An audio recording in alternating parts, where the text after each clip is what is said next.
Татарстан һәм Россия күләмендә үткәрелүче WorldSkills региональ чемпионатында техникумның 3-нче курс студенты Илсаф Менхаҗев 2-нче урынны яулады. Бу һөнәр минем үземә ошады, шуңа күрә мин марка буенча китергә уйладым. Үз һөнәри компетенциясендә җиңү яулаган егетнең Казан аграр университетында укуын дәвам итеп, югары белемле агроном булып җирлегебезгә эшкә кайтасы килә.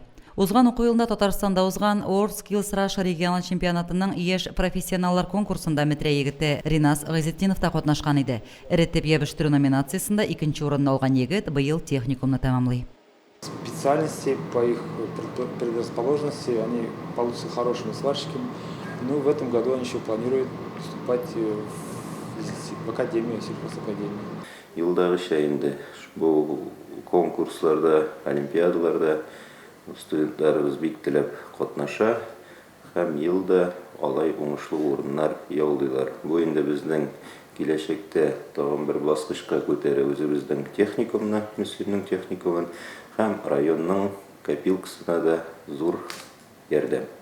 Техникумның 183-нче төркем студенты Зарина Гатина да уку йортына җиңү китерде. Һөнәри осталык буенча сәламәтлек мөмкинлекләре шикләнгәннәр һәм инвалидлар арасында узган 8-нче Обилимпикс милли чемпионатында Зарина беренче тапкыр катнашкан. Чемпионатның осетин пироглары пешерү компетенциясендә райондашыбыз 3-нче урынны алды һәм дипломга лаек булды.